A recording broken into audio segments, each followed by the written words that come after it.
So we have lipid, the body high energy density fuel reserve. Why do we call it high energy? Because when you break down lipids, you tend to release more energy than breaking down glucose. So that's why we call it what high density fuel reserve. So we have fatty acid can be sourced from diet or synthesized from excess carbohydrate and amino acid.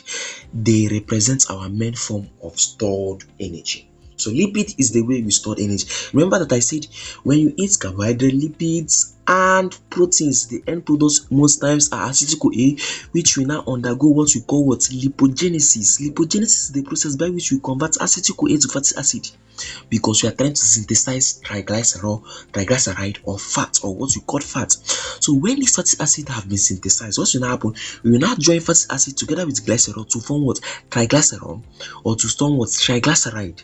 And this process is called what? Esterification. So if that's what is esterification, esterification is the process by which we convert fatty acid together with glycerol to what? Triglycerol or triglyceride. So whenever this glucose is not in our body, but we are trying to make energy, and the remaining glucose is constantly used by the brain, so our body will start breaking down this glycogen most time during fasting state. When we are fasting, when we are not eating, you call it the fasting state, and this process take about 12 to 14 hours. So, and the process by which we are breaking down fatty acid back to acetyl-CoA is what we call the beta oxidation. So the economic cycle, the first state, a time of surplus. So immediately following a meal, something happens. There is an ample supply of fuel. Come down, we are gradually graduating and we are gradually digesting all of them. The body's primary goals are to use glucose for immediate energy and store the surplus for later. So when you eat glucose, or when you eat food, example carbohydrates, what your body knows is just uses to make energy or store them for later use. So there are key processes. The primary fuel, glucose is oxidized by most tissue. You have the storage activated. 80% of energy required by our brain are supplied by glucose, while 20% of energy required are supplied by one's ketone body. So what is the next thing that occur? Metabolization. Glycogen and triacylglycerols are broken down to release glucose and fatty acid. So when you break down triglycerol or glycogen, most times you release what? Glucose and fatty acid. Fatty acid will now undergo beta oxidation to produce energy, while glucose will now immediately used by the body to produce energy which is required for that moment. Backup fuel production. The liver synthesizes ketone body as an alternative fuel. Why does the liver synthesize ketone body as an alternative fuel? Because when you are breaking down triglycerol, we increase acetyl-CoA, and when acetyl-CoA is increased, it can lead to the production of ketone bodies. So that process is called what? Ketogenesis. So instead of our bodies to just leave that ketone bodies, our liver start looking for a way by which we convert these ketone bodies to energy that is accessible by the body. So we have the master regulators, the insulin and the glucagon. What happens? Insulin, remember, is whenever hyperglycemia occur. And what is hyperglycemia? Whenever there is, we call it the fat state, whenever there is high increase, or whenever there is increase in glucose level in our blood. And glucagon is released whenever there is deficit, or whenever there is low glucose in our blood. Insulin, hyperglycemia, meaning there is high level glucose in our blood. Glucagon, hypoglycemia, meaning that is what? Low level of glucose in our blood. Signal, surplus promotes glucose uptake and what? Storage. So whenever insulin is released, it's signaling the body to what? To start producing what? To start taking this uptake, to start taking them, either to store them or for energy. And when you constantly keep on eating, it will lead to what? Obesity.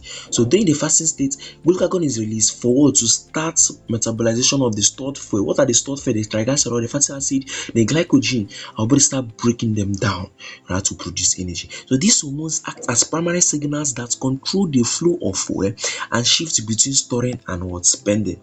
When the economic breaks down, the cause of imbalance. A disruption in the finally turned system, whether from nutritional issues, enzyme deficiency, or hormonal imbalance, underlies many diseases.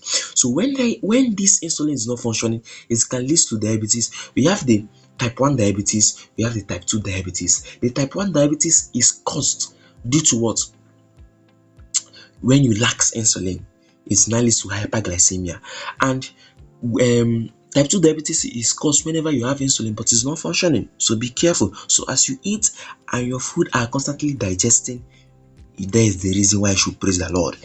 Now, you should also know something. Be careful of what you eat, because our body, our mouth loves what damage our body. When you constantly take oil things, is not good. It leads to high yield of cholesterol in our body. And when this continues, it will start blocking the blood vessels in the brain region or in our parts. And you remember that whenever blood is not supplied to any part of our body for about 5 minutes, it leads to paralysis, it leads to stroke. So whenever this cholesterol moves to our blood, they start blocking our blood vessels in our brain. Our brain will not be able to control our body system normally. What will not lead, it will not lead to a stroke. So be careful. Reduce the way you are eating oil, reduce the way you are eating junk food, reduce the way you are eating shawarma. Just keep on constant eating natural food. You can take in beverages, you can take fruits. They supply a lot. That is what actually our body need. Our body does not need anything our mind actually like. That is just the truth. The chronic supply, if intake consistently exceed expenditure, the surplus is stored as fat, leading to obesity. Surplus means high. Chronic defects, if intake is constantly lower than expenditure, reserves are depleted, leading to wasting and emaciation. So be careful. Just balance your food. Make sure that the total food you are taking in is equal to the total energy you are spending. Diabetes mellitus is a primary example of severe metabolic derangement due to impaired insulin action. So this is all we have for you.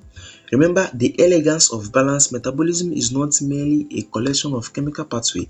It is a dynamic, predictive, and executively regulated economy that constantly adapts to ensure the provision of energy and the fundamental business of life. So this is all we have for you. See you next time.